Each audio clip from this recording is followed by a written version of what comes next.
Question. A solid cylinder is placed in end-on position on an inclined plane. It is found that at an angle theta, the cylinder starts to slide. When the cylinder turns on its side and allowed to roll, it is found that steepest angle at which the cylinder performs pure rolling is phi. The ratio of tan phi by tan theta is. So this is end-on position and the condition of sliding.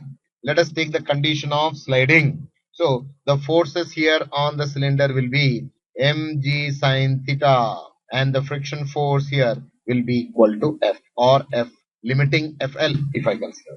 Then at the instant when it is just ready to move, mg sine theta will be equal to FL.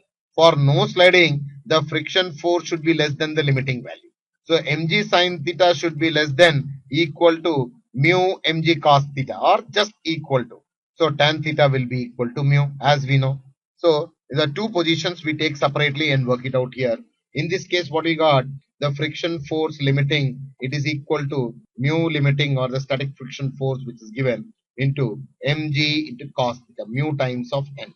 Now just when it is ready to slide, mg sine theta is equal to FL, or we have mg sine theta is equal to or less than equal to mu times of s into mg cos theta, or tan theta will be equal to mu s.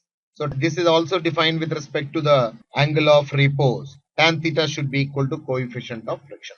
Tangent of angle of repose is equal to coefficient of friction. Now we can take the condition for rolling also. So in this first case what we understood is we got it, mg sine theta is equal to mu s mg cos theta and tan theta is equal to mu static. Let us call this as equation 1. Here we have taken mg sine theta, here we have taken as Fs, static limiting. Now condition for rolling which we will take it here. On this body there is a force here due to the gravity. We also write this as mg sine, angle is phi. Friction force will be acting in this direction. So the net acceleration translatory motion if we consider, then we can write this as mg sine phi minus the friction is equal to ma. For rolling, friction force Fr is equal to I into alpha. So F value we can write it as I alpha by R. I A by R square. Alpha is equal to A is equal to R alpha. We can substitute A is equal to R alpha.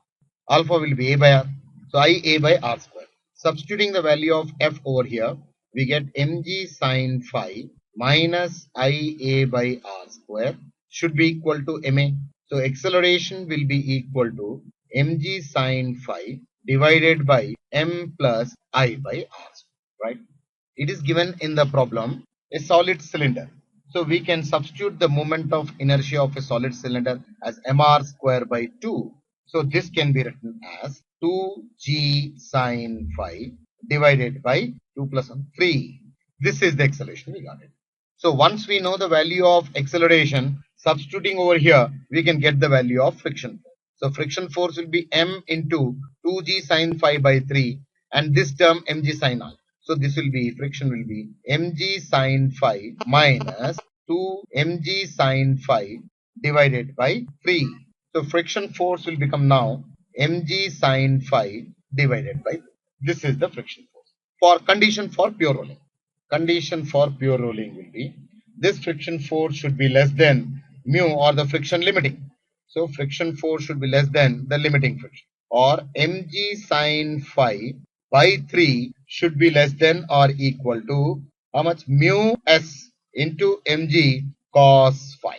The limiting friction force value will be mu times of n. So we can write tan phi should be equal to 3 times of mu static. Let us call this as equation 2. Now since we require the ratio of tan phi by tan theta we got in equation 1, tan phi we got in equation 2. So we require to calculate tan phi divided by tan theta. This will be equal to 3 mu s divided by mu s. So we are going to get this value equal to 3. So the correct option in this case will be 1 by 3 is the wrong option, 1 is the wrong option, 3 is the right option, 1 by 2 is the wrong option. So option C is the correct option.